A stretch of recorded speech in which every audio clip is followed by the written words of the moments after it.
Imagine se você tivesse tudo o que você quer.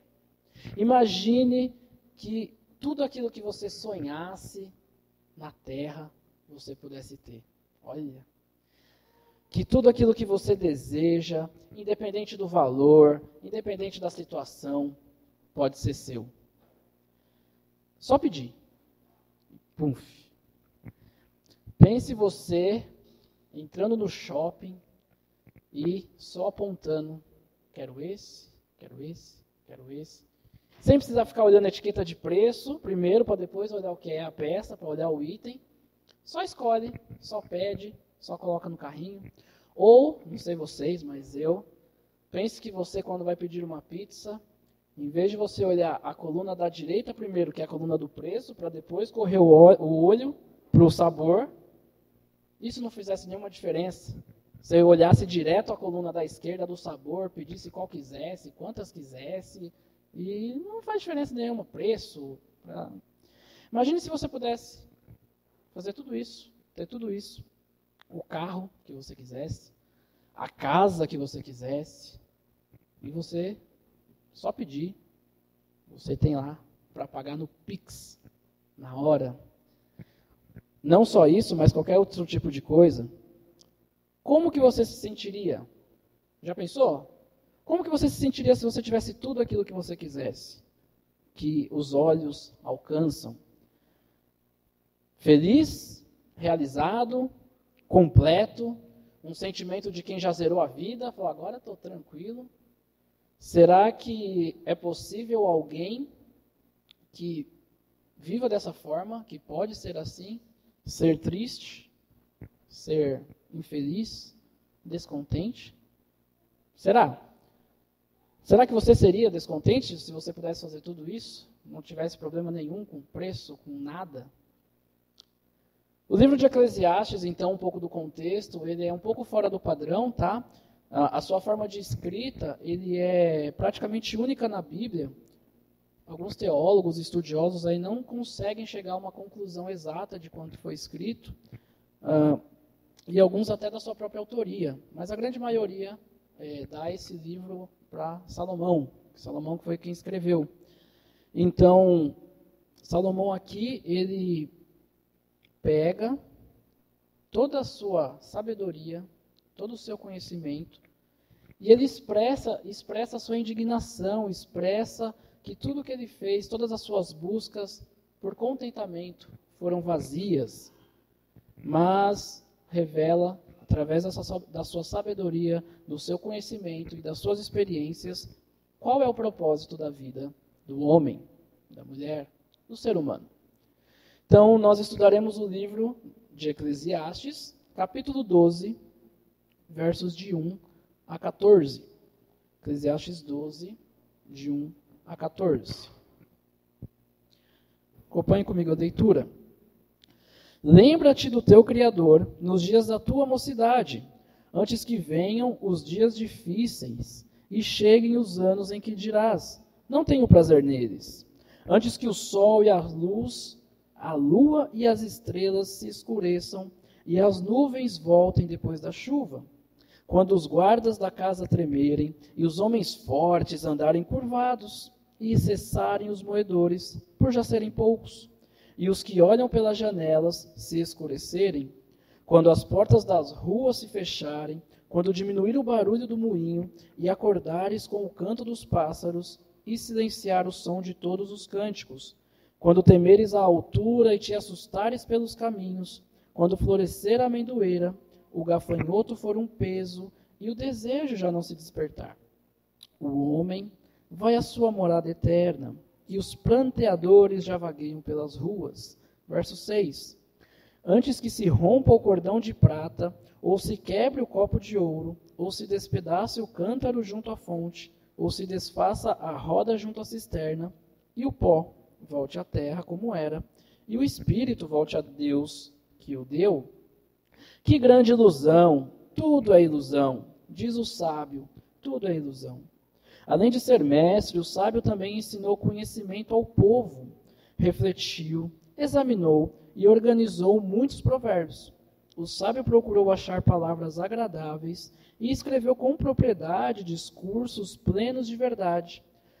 As palavras dos sábios são como aguilhões, as palavras reunidas dos mestres, dadas por um único pastor, são como pregos bem fixados.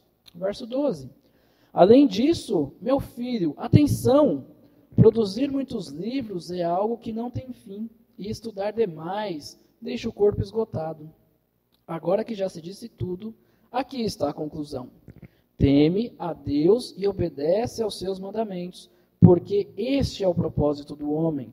Porque Deus levará a juízo tudo o que foi feito e até tudo o que está oculto, quer seja bom, quer seja mal.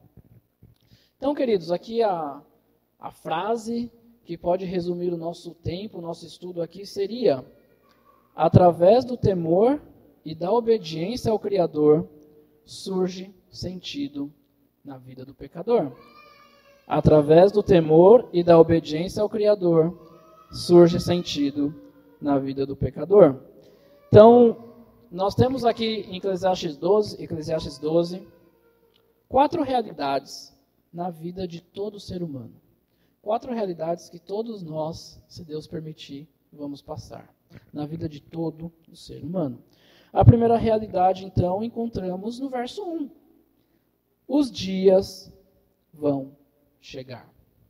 Os dias vão chegar. O capítulo começa dizendo: lembra-te do teu Criador. Ou seja, os dias, de uma forma ou de outra, vão vir. Você não consegue fugir disso, só se você morrer antes. Mas se nós caminharmos na forma aí da vida de envelhecer e morrer, os dias vão vir. Lembra-te do teu Criador, lembra, recorda, traz à sua mente, relembra aquilo lá que Moisés ensinou, lá em Gênesis, o Deus que do nada criou tudo, o Deus que através da sua palavra nos moldou, formou os céus, formou a terra, formou o homem e formou a natureza. Lembra-te do teu Criador nos dias da tua mocidade. Não esqueça de quem te criou e do porquê. Faça isso enquanto há tempo. Se ainda há oportunidade, faça isso nos dias da tua mocidade, na tua juventude, para poder usar todo o tempo restante debaixo da vontade de quem te criou, para chegar ao fim da vida e sentir prazer nos dias que se passaram. Lembra-te do teu Criador, para que você sinta alegria, contentamento nos dias que passaram e não arrependimentos por ter vivido uma vida longe de Deus. E por que nós devemos sempre trazer à mente a lembrança do nosso Criador? O texto continua: então, para que você, para que nós não venhamos a dizer que não aproveitamos bem o tempo que Ele nos deu. Lembra-te do teu Criador, antes que venham os maus dias e cheguem os anos em que dirás: não tive prazer neles. Mas por que será que Salomão dá essa orientação? O que será que aconteceu com Salomão para ele poder falar isso? Nós vamos ver um pouquinho aqui sobre a vida dele e do porquê que ele nos dá esse conselho, essa orientação, essa direção. Então, após uma análise ali, Salomão, que também é tratado no livro de Eclesiastes como pregador, então vocês vão ver aí o pregador, então é direcionado a ele. Já no capítulo 1, vamos um pouquinho lá para o capítulo 1 de Eclesiastes, vamos um pouquinho aí.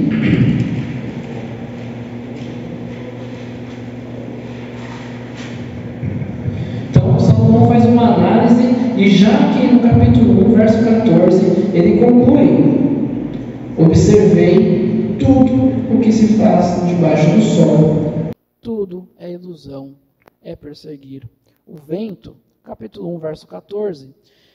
Já no capítulo 2, vai um pouquinho para frente.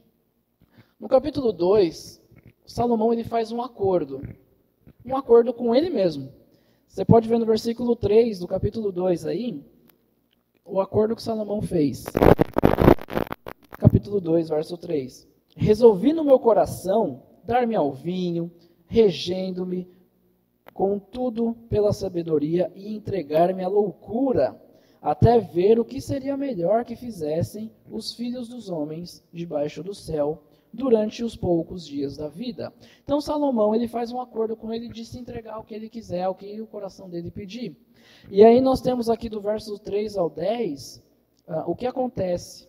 Então, ele se empenha em várias obras, em várias profissões aqui, por exemplo, de arquitetura e agricultura no verso 4, botânica no verso 5, engenharia ambiental ou hídrica e ecologia no verso 6, como mercador, agrônomo, fazendeiro, verso 7 e 8, empresário e boêmio, verso 9. Boêmio aqui é uma pessoa que o comportamento dela é uma pessoa, um indivíduo que vive despreocupado com a vida, que só procura festas, que só procura badalação. É a ideia aqui do boêmio. Então, Salomão, ele se entrega a fazer tudo isso. O cara era fazendeiro, o cara era agricultor, o cara era empresário, várias profissões, vários afazeres, várias tarefas, se entregando a tudo que ele queria, sem ninguém falar um A. E vamos lá. Mas, no verso 11, mesmo Salomão tendo dinheiro, posses, bens, mulheres, iate, tudo o que ele quisesse, nós vemos o resultado disso tudo. Verso 11. E olhei eu para todas as obras que fizeram as minhas mãos, como também para o trabalho que eu, trabalhando, tinha feito. E eis que tudo era vaidade e aflição de espírito, e que proveito nenhum havia debaixo do sol. Ou seja, de nada adiantou. Tudo isso foi inútil, foi vazio, foi correr atrás do vento. E ficam algumas perguntas para nós. Como nós temos gastado a nossa vida? Em que estamos investindo a nossa força, nosso dinheiro, nossa energia? Temos nos lembrado do Criador e procurado fazer tudo para a sua honra e glória, lembrando que Ele é dono de tudo? Tenho me esforçado e dedicado tanto nas coisas desse mundo e esquecido de investir nas que são eternas? Será que eu tenho aproveitado as oportunidades de servir o reino através da igreja, dos ministérios, de servir meus irmãos com aquilo que Deus tem me dado? Invista seu tempo, sua energia naquilo que é eterno. Não que você não precise se dedicar à escola, faculdade, trabalho, tentar garantir um bom futuro, mas que você faça tudo isso se lembrando do Criador, do fôlego de vida que Ele te concede, lembrando que essa vida deve ser revertida, deve ser devolvida para Ele mesmo, revertida e devolvida em serviço a Deus, ao reino. Lembrar do Criador através da sua palavra, seja nos cultos, seja em casa, fazendo com que as pessoas se lembrem do Pai do céu através da sua vida. Alimente o seu espírito, esteja em comunhão, use seus afazeres para espalhar e espelhar o reino de Cristo, seja através das suas atividades diárias, seja através daquilo que você faz no dia a dia, no seu trabalho. Honre Ele em todos os lugares que você estiver. Leve aos outros para que os seus olhos, a sua mente, o seu coração sejam voltados para aquele que os criou, para aquele que os salvou e para aquele que os dá a vida eterna. Viva para que o reino seja espelhado. Jovens, temos alguns aqui. Ser jovem é muito emocionante, não é? Força, vitalidade, energia. Né? Dizem que o jovem não toma mel, masca a abelha, né? Morde a abelha. É emocionante, mas a emoção da juventude pode ser um obstáculo para te aproximar de Deus. A juventude pode fazer com que você concentre, com que você centre a sua atenção nos prazeres passageiros em lugar dos valores eternos. Coloque suas capacidades, sua força, seu vigor ao serviço de Deus ainda durante a sua juventude. Não as desperdice em atividades que sejam más, que não tenham significado, que sejam vazias. Seja em busca de relacionamentos ou até já dentro de relacionamentos, que em vez de fazer você lembrar do Criador dia após dia, faz com que você se esqueça, e não só se esqueça, mas com que você se afaste do Criador. Não use a sua juventude para viver uma vida sem sentido, longe do Criador. Uma vida buscando relacionamentos para satisfação própria, para satisfação do seu coração, daquilo que você quer. Use sua energia, seu vigor, sua disposição de passar a noite talvez jogando videogame, no WhatsApp, nas redes sociais, para ter tempo com Deus e investir naquilo que é eterno, que é a sua alma. Use a sua influência nas redes sociais, na escola, na faculdade, no trabalho, para expandir o reino e não somente expandir o seu Instagram. Que você crie seguidores de Jesus e não somente seguidores para o seu Instagram. E para todos nós, entregue a Deus todos os seus atos, os seus dias, busque em Cristo o verdadeiro sentido de existir. Salomão, ele fez tudo o que seu coração pediu, como vimos aqui. Fez diversas realizações, diversas conquistas, mas isso tudo longe de Deus, do Criador e do propósito para o qual foi criado.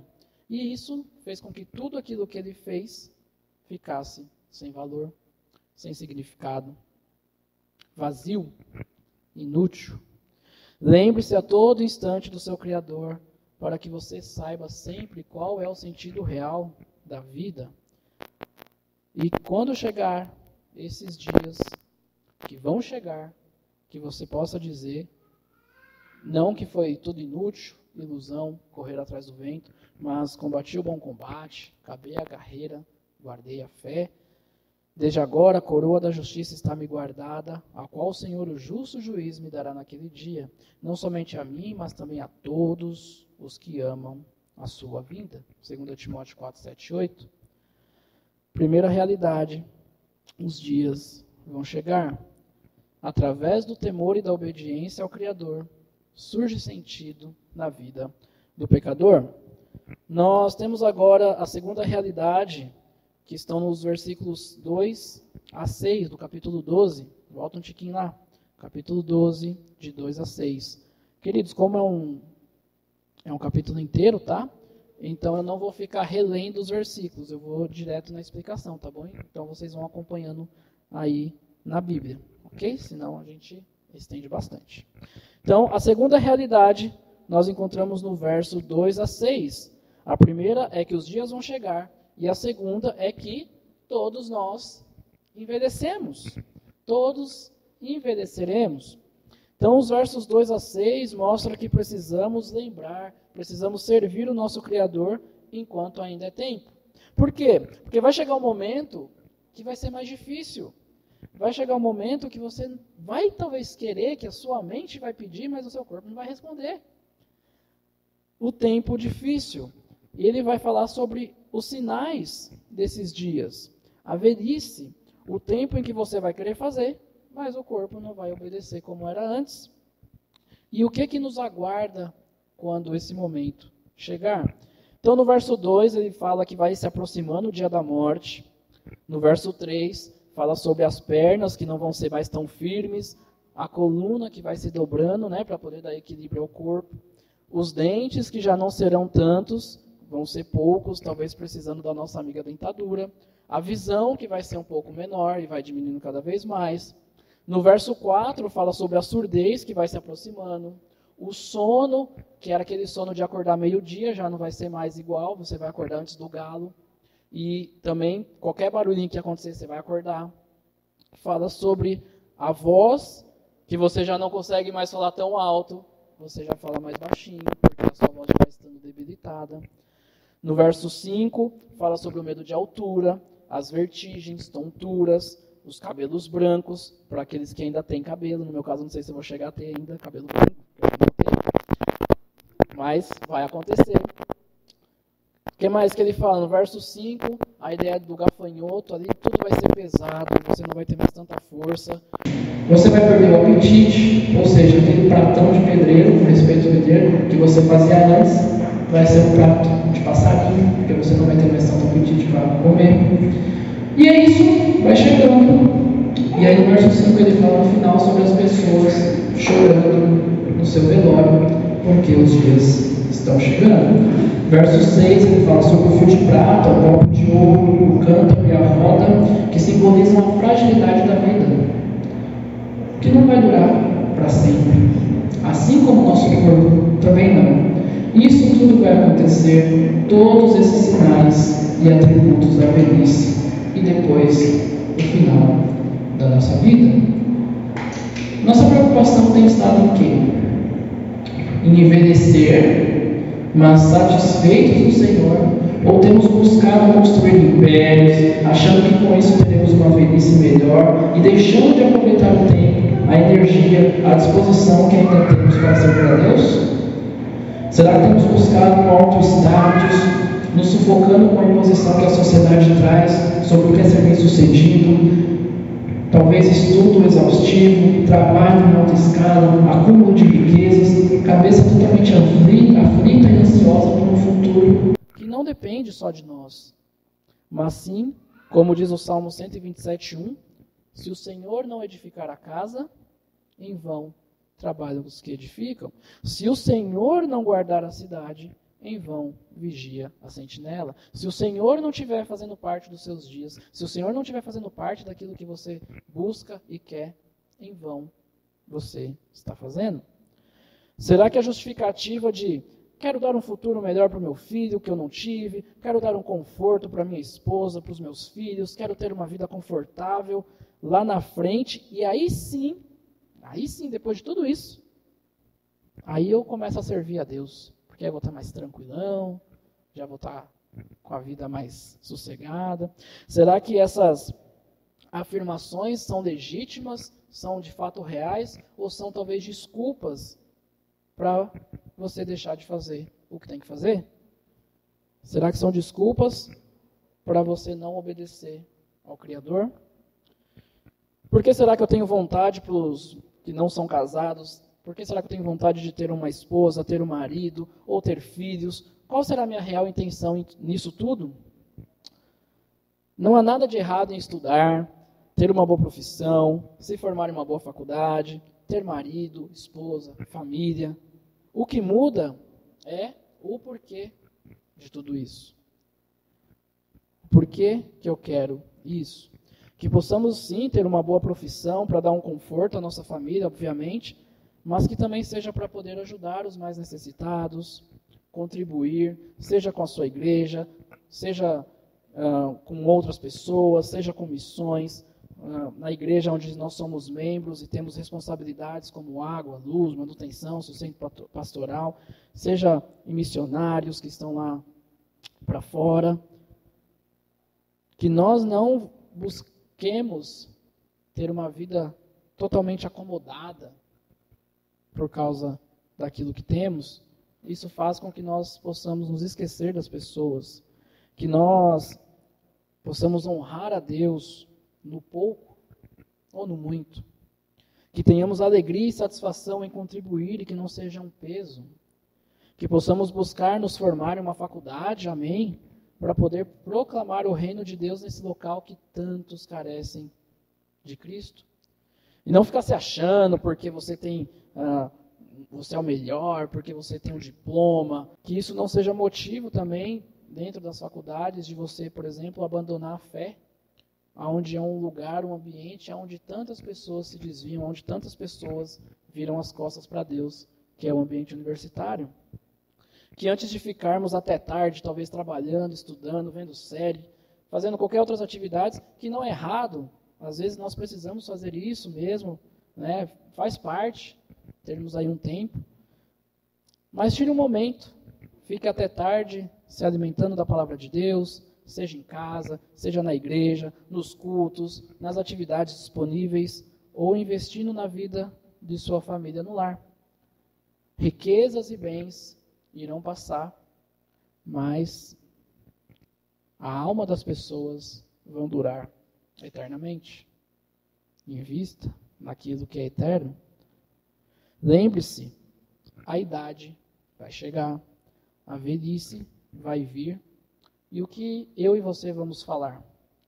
Que não tivemos prazer nos nossos dias, que fizemos escolhas e decisões erradas, dizendo, que ilusão, que grande ilusão.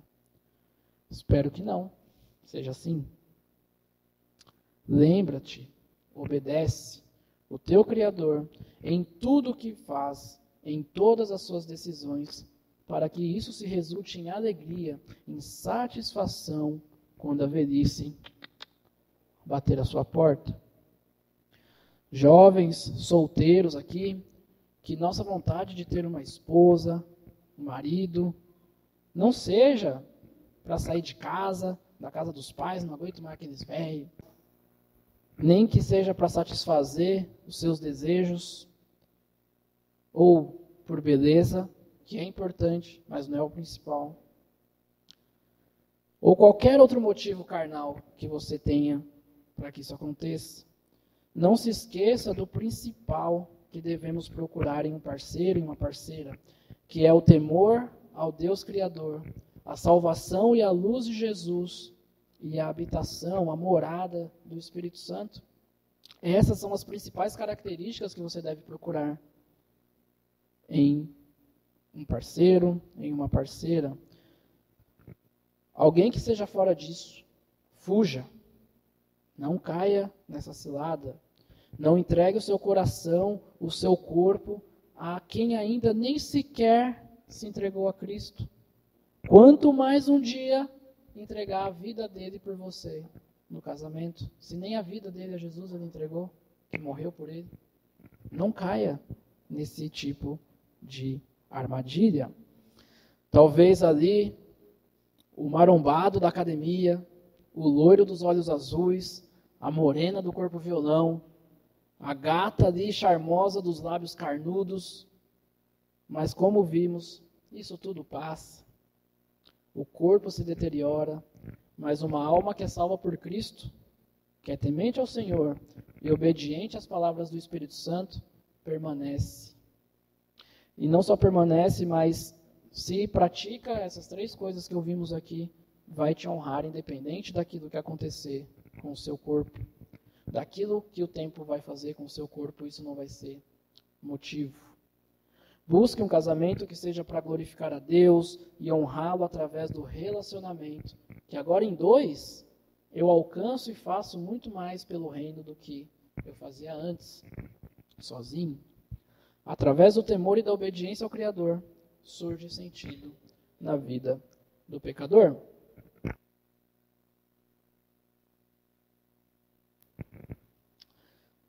Então aqui nós vimos até agora que os dias vão chegar, todos nós envelheceremos, e a terceira realidade de todo ser humano é que vamos morrer. Vamos morrer. Verso 7. Todos nós vamos morrer. Somos pó, somos cinza, e como pó nós voltaremos para a terra quando acabarem os nossos dias aqui. E o Espírito para Deus, que nos deu o fôlego de vida, assim como foi no início, na criação.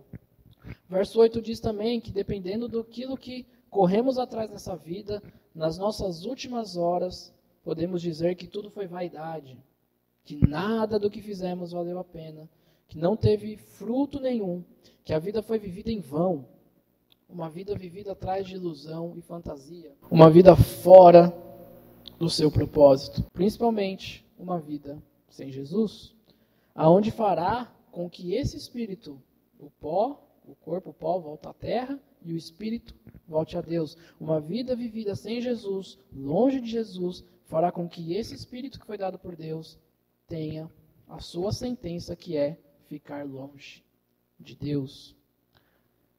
Quais serão nossos sentimentos ao final da nossa vida? Será que vai ser de alegria pelo que nós fizemos em terra, que é resultados que vão ser refletidos lá no céu, como conversões, ajudar pessoas em busca da santidade, levar pessoas a saírem das trevas e irem para a luz? Será que são sentimentos, talvez, de não ter aproveitado o tempo com o seu marido, com a sua esposa, vivendo em guerra, manchando a maior instituição que foi criada por Deus, que é o casamento, ou de não ter tido tempo com seus filhos, vivendo distante, parecendo mais um estranho do que o pai ou a mãe? Será que filhos aqui, de não ter ouvido os conselhos, de viver mentindo, viver em rebeldia, em desobediência com aqueles que mais te amam aqui na terra, que são seus pais? Será que nosso sentimento ao final da nossa vida vai ser de tristeza, de lamento, por não termos aproveitado as oportunidades que Deus nos deu? Os momentos proporcionados por Ele através da igreja, de estar com os irmãos, de edificar, de ser edificado, de servir, de refletir a Deus através da família que Ele nos deu, de não ter usado a juventude, o vigor, aquilo que Deus nos dá, para servir ao máximo através da disposição, do tempo e da vitalidade para os mais novos. Qual será o seu sentimento final? Por saber dessas três realidades, devemos entender a importância desse investimento eterno, que é no Espírito. Devemos investir naquilo que é eterno, que é o Espírito, de levar pessoas a se arrependerem, pessoas a voltarem-se a Jesus, a ajudar, ser ajudado no processo de santificação, pois o Espírito é eterno. Mas o que acumulamos aqui é passageiro. Aproveite o tempo que Deus te concede nessa terra, não só o tempo, mas tudo aquilo que Ele te dá, que Ele te oferece, através da sua graça e da sua misericórdia. Seja a família, seja a igreja, seja o trabalho, seja filhos, seja o estudo, seja o que for, aproveite esses meios de graça que Deus nos concede. Verso 8 diz que tudo é ilusão. A vida aos olhos do homem é uma ilusão. Não temos o controle de nada. E foi isso que Salomão quis expressar quando ele disse que tudo tem o seu tempo. Eclesiastes 3, né? Bem famoso. Tudo tem o seu tempo. Há tempo de se alegrar, há tempo de chorar, colher, plantar. Mas esse texto aqui não é que uma hora ou outra as coisas vão acontecer. Não é essa a ideia quando Salomão escreve aqui. É a ideia de que tudo, sim, tem o seu tempo. E nós, humanos, finitos, mortais, não conseguimos ter o controle de nada. Nem da vida, nem da morte, nem da natureza, de nada. É isso que Salomão aqui, a indignação dele. Tudo tem o seu tempo e eu não faço nada, eu não posso fazer nada, eu não tenho controle de nada. Não temos controle nem sobre a nossa própria vida, nem sobre aquilo que cerca o homem. Tudo acontece independente da sua vontade, da minha vontade.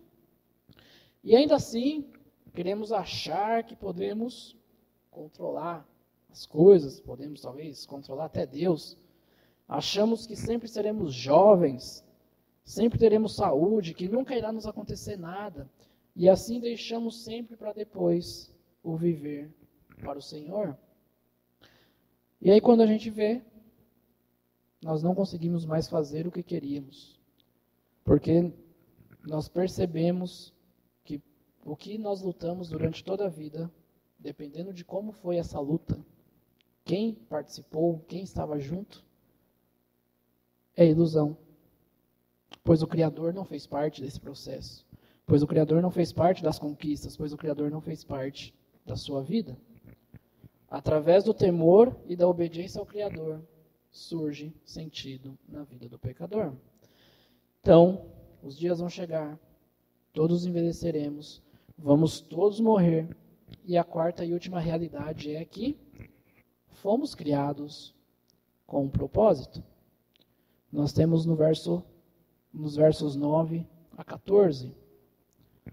Então, no verso 9, ele fala que o sábio, né, o mestre, a ideia aqui é alguém que é habilidoso, alguém que é instruído, ele ensina o povo, ou seja, mesmo com todo o seu conhecimento e sabedoria, ele não é orgulhoso, não se acha superior a outras pessoas, ele ensina o povo.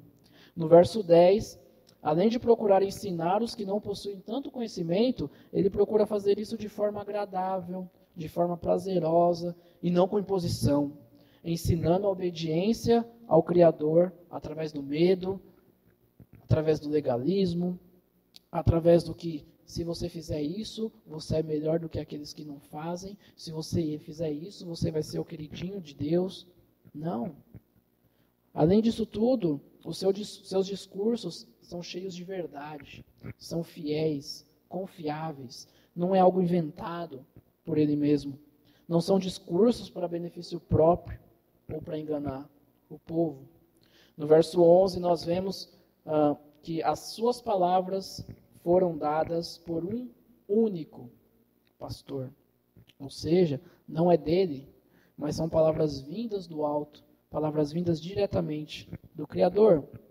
E no verso 12, nós temos aí a ideia do estudo e muito mais. Então, existem opiniões intermináveis sobre a vida, sobre como devemos viver ela, várias filosofias a respeito disso tudo, que se a gente for estudar, vai a vida toda, de tantas coisas que existem. Não é mal estudar, não é mal, né? O pessoal, o estudante aqui vê, opa, então não vou estudar mais, né? Vou estudar para nada agora, seja o que Deus quiser. Não é essa a ideia, né? Não é mal estudar, estude, mas aqui a ideia é de que deveríamos passar a maior parte do tempo nos alimentando da verdade e da palavra de Deus. A sabedoria deve levar à ação, devido ao nosso tempo aqui na Terra ser muito curto. Devemos usá-lo para aprender as verdades importantes que afetam a nossa vida para a eternidade. Estude sim, se capacite, tenha tempo para aprender outras coisas, mas com equilíbrio, priorizando aquilo que é mais importante, que é aprender sobre o Criador. Será que nós buscamos ensinar sobre Deus e o Evangelho de Cristo de maneira prática, de maneira prazerosa, de maneira agradável? Ou será que nossas palavras têm sido carregadas somente de práticas religiosas, de legalismo, de medo, palavras de ódio, palavras sem amor? As palavras de Deus são agradáveis e são verdadeiras, e você tem dado ouvidos a ela e para a sua vontade? Você tem ouvido mais as vozes do mundo, a voz do seu coração, ou somente a do único pastor que te ama e quer cuidar de você? Tenha mais intimidade com Deus, com a sua palavra, busque estudar mais, alimente menos a carne e mais o espírito, estude e aprenda sobre outras coisas também, pois é importante, isso pode ser uma oportunidade, uma chance de você usar esse conhecimento para alcançar outros, criar intimidade, se aproximar, e aí gerando oportunidades para que você mostre a verdade. Porque pode ser que essas pessoas que você se encontra, que você conhece, até tenham uma verdade, mas que se não for o caminho, a verdade e a vida, não vai passar de uma mentira aquilo que ele acredita. Se essa verdade não estiver alicerçada na pessoa de Jesus, na palavra de Deus, de nada vai adiantar. Que a voz de Deus fale mais alto que a voz do seu coração e daquilo que o mundo te oferece. Que as pessoas se acheguem a Deus através de suas palavras, de amor, de graça, de misericórdia. Que ensinar a verdade e ouvir ao único pastor seja um dos propósitos da nossa vida. E, como conclusão, nós temos os versos 13 e 14. Vou ler esses dois últimos aqui. Agora que já se disse tudo, aqui está a conclusão. Teme a Deus e obedece aos seus mandamentos, porque este é o propósito do homem. Porque Deus levará a juízo tudo o que foi feito, e até tudo o que está oculto, quer seja bom, quer seja mal. Agora que já disse tudo, o mais importante é: teme, honra, respeite, reverencie a Deus. Não somente isso, mas além de temer, obedece, guarda, presta atenção, observa, vigia os seus mandamentos, os seus preceitos, os seus códigos de sabedoria que são vindas de Deus. Esse é o seu propósito, esse é o seu dever. Tente escovar aqui o seu dente com um facão, com uma gilete, para ver se vai dar certo. Não vai dar certo. Por quê? Porque esses itens não foram criados para isso. É a mesma coisa que nós. Nós somos criados para viver para Deus, para o seu louvor, para a sua glória. Este é o seu dever, este é o nosso propósito. Verso 14. Nada passa despercebido e sem avaliação. Nada, quer sejam agradáveis, quer sejam ruins, quer sejam visíveis, quer sejam escondidas. O texto fala. Não adianta a senha do celular, não adianta esconder as suas coisas em um lugar onde ninguém vai conseguir pegar, ou fazer alguma coisa às 3 horas da manhã porque está todo mundo dormindo, ou ir para outra cidade, para um lugar afastado, seja o que for, Deus está lá. Deus está vendo. E se não houver arrependimento, uma hora a conta vai chegar. E como aplicação e conclusão, quero deixar para vocês alguns pontos. Pode ser que Deus tenha te chamado para ter uma vida com Ele após os dias da tua mocidade. Né? Então talvez Deus ali tenha te chamado num tempo onde você já não tinha tanta, como nós vimos aqui, vigor, força. Ou talvez esses dias já tenham até se passado, né? Você já viveu e já passou. Independente disso, lembra-te, obedece o teu Criador. Sirva a Ele dentro das condições que Ele te dá. Ele sabe muito bem da sua situação, Ele sabe muito bem o que você pode, o que você não pode fazer, pois foi Ele quem te criou. É Ele quem te sustenta. Então use sua sabedoria de vida, seus conhecimentos, para ajudar a instruir outros. Use os anos de vida que Deus te deu e as experiências que você já passou para fazer com que os mais jovens tenham a oportunidade de conhecer o Deus Criador, o Jesus Salvador e o Espírito Santo Consolador, através da sua vida, através das suas palavras. Uma vida sem Deus produz uma pessoa velha de espírito, amargurada, solitária, sem esperança.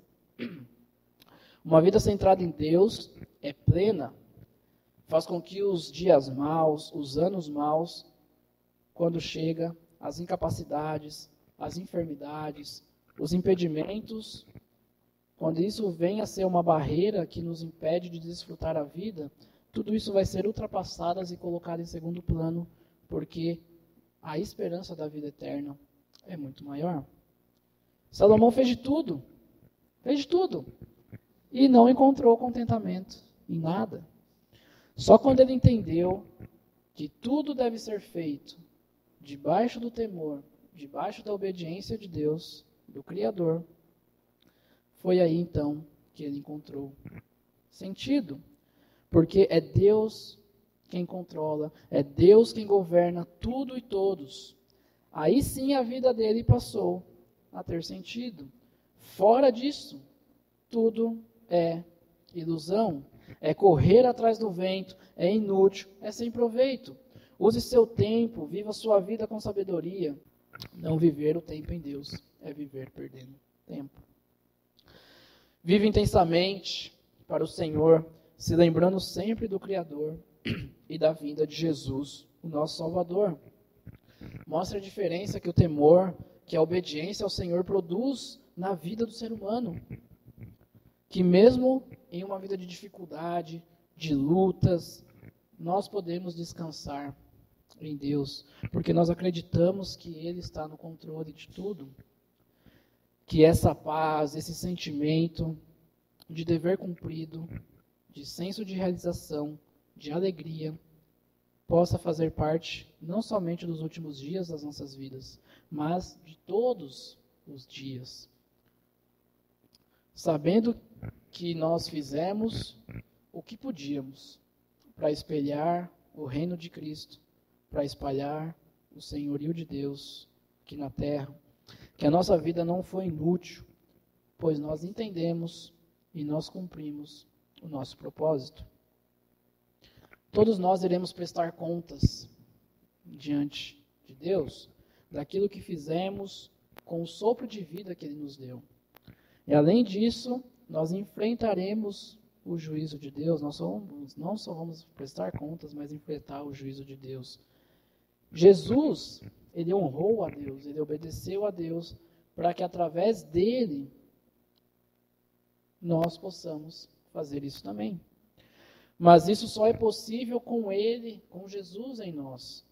Só através do reconhecer que somos pecadores, pedir perdão pelos nossos pecados e a entrega da nossa vida no dia desse juízo, que todos iremos prestar a Deus, seremos sentenciados como inocentes.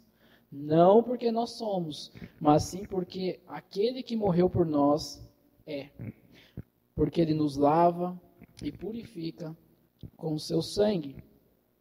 Buscar fora de Deus algum sentido é viver sem sentido.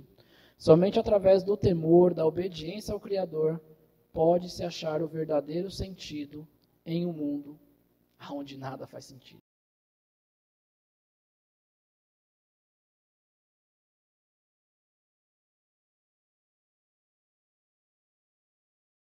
Você pode ter tudo aquilo que sonhar. Pode ser os 2 lados da moeda, piso coberto de bens, carro de último tipo, ou talvez aquele cara que fica apertado na lotação, a ideia de alguém que não tem tanto condição financeira. Mas, se você não tiver a Cristo, um encontro com Cristo, de nada adianta. Vamos orar?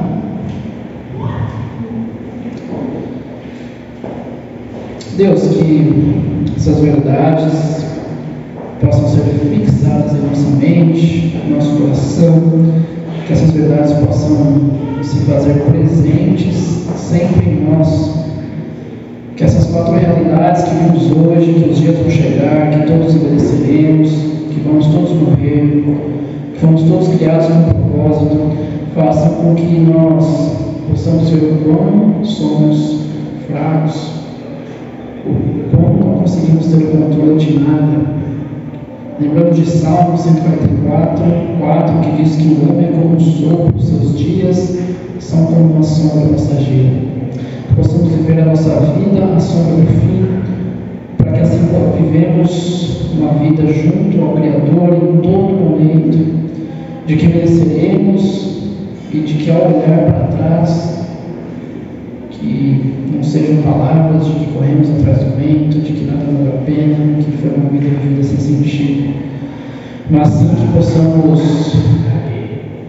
ser gratos ao Senhor e nos alegrar porque nós vivemos uma vida onde o Senhor esteve presente em toda a nossa jornada, desde o dia do Senhor no chão, e presente também até o dia da nossa morte. Nós somos gratos a Ti por isso. Como o Senhor disse, estará conosco até a consumação dos séculos. Que possamos desempenhar, Pai, nosso propósito, temendo, obedecendo ao Senhor, refletindo a Sua imagem, a imagem de alguém que foi salvo da condenação eterna, que foi salvo do juízo, que foi salvo do preço do pecado.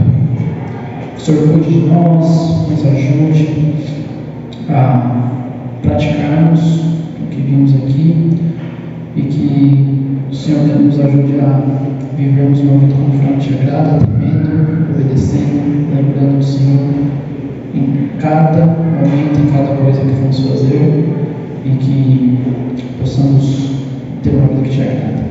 Em nome de Jesus, aquele que morreu por nós, que nos dá livre acesso ao Pai, nós oramos. Amém.